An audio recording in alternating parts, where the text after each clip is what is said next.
It's no secret that I am a fan of party games. From co-op challenges through to hectic death matches, I have no limit to my capacity for multiplayer fun with friends and family. As we know, my goal is to make a game that I can play with friends, one that's fun and fast-paced, and I think it's about time we made that a reality. So let's make a crazy deathmatch arena.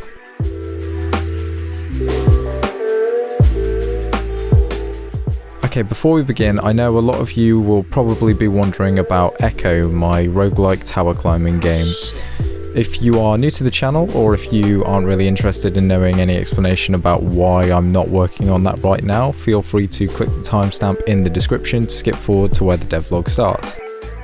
So to explain why I've moved away from Ekko for the time being, work at uni has massively ramped up, as well as just general work. And with the scope of Ekko continuing to increase, it's more moving towards this exciting single-player roguelike / Metroidvania game, which I really want to make, but just with the time that I have, it's not going to be feasible and it's going to take me far too long to get done. Even though I will definitely be coming back to it at some point and working on it in the future, at the moment, with my time commitments and with the original vision of the channel and the games that I want to make in mind, it just doesn't make sense to keep working on it at this moment in time. But rest assured, I will be continuing to do devlogs on it in the future on this channel, and it's definitely not dead, it's just in a coma. So with that covered, let's talk about what on earth is going on with this game. So the idea for this game is a fast-paced platformer shooter arena type thing following a similar structure to Smash Bros, in that damage taken will increase a knockback percentage and opponents will attempt to throw you off the edge of the screen. We actually started work on this just short of 2 weeks ago during a live stream on the channel where I started playing around with a new physics-based character controller, so I think that's probably a good place to start. Similarly to Ekko, the character needs to be snappy and responsive, because, you know, this is a fast-paced action arena game.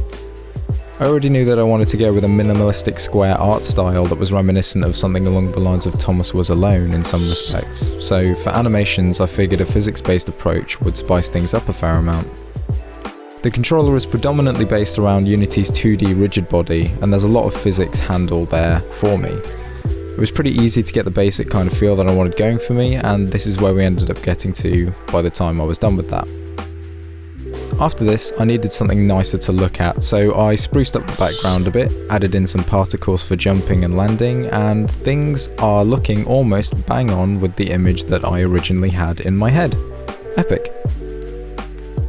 The next task on my list was setting up the combat, which I split into a couple of sections. Me being me, I've of course stolen the downwell jump shoot mechanic and also combined it with the standard aim to shoot combat style. I make this the case in that I intend for the jump attack, as it were, to behave like recovery moves in Smash Bros. So if a player is flung off the edge of the map, they have some chance at recovery if they're conserving their ammo correctly. Additionally, upgrades to your weapons will also play as upgrades to your movement, and I really like the idea of that as an emergent feature in this style of game. Step 1 was getting the double jump and shooting mechanic set up, which was pretty straightforward. Probably not the best approach I've taken here, but at least it gets the job done. Next, I set up a juicy feeling bullet prefab that has trails and particles and is big and beefy and it makes it feel really nice and powerful, and I also set it up with some code to inflict damage to an object it collides with if that object is of the type player controller. The tough part that I had to deal with now was setting up the knockback and knockback percentages. This was a particular sticking point because I needed to make it so that the knockback was effective enough that players who did the attacking would feel like it's actually worth it, but also make it so that it's not practically impossible for the player that's been hit to recover from it.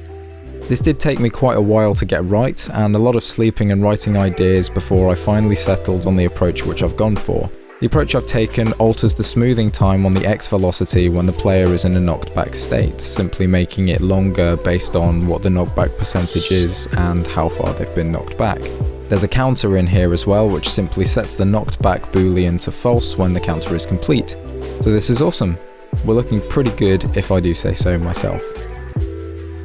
The final major part of work that I did on this game for the week was setting up the foundations for the local multiplayer support. For this multiplayer support, I simply created a menu through which players can join the game and select the colour of the square that they want to play as. This, again, was a tad sticky because of the minimal documentation and example use cases around Unity's new input system and local multiplayer, but with some big brain and actually quite straightforward usage of the input API, I managed to pull together a pretty nice looking character selection menu, which also dynamically limits the colours for players to only those which are not already chosen by another player. Very nice indeed. So let's talk about some closing notes with some footage of me playing this game with my partner in the background. I'm really excited for this game because we are officially in the process of launching this game on Steam. All of the fees are paid and the accounts are all set up. At the time of recording this video, the page is currently being set up and ready to launch for you guys to check out. If the page is up already, then there'll be a link in the description where you can go ahead and pretty please wishlist the game on Steam. We want to hit as many wishlists as we can, so please be sure to share it about and hit the wishlist button if you want to help us out.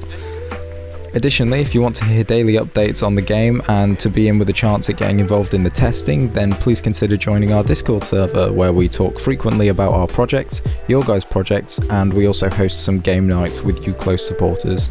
Finally, if you want to go the extra mile, get your name in the credits of these videos and games that we make in our studio, then please take a look at our Patreon page. We've got a special offer on at the moment where you will be able to be a part of every single game we ever make for the rest of forever, even if you cancel your membership. This offer is only running up until the end of April 2021, so do snag it up before the chance is gone. I've also been doing a major shift with the Patreon at the moment and massively simplified the tiers as well as lowering the prices, so if you are interested and want to help us out that little extra bit, it would really mean a lot. So that about brings us to the end of this one.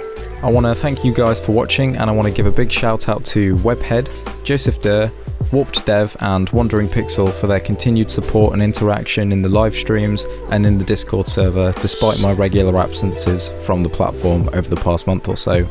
If you enjoyed the video and want to be able to get notified of when we release new ones, please hit the subscribe button and leave a like on the video if you enjoyed it.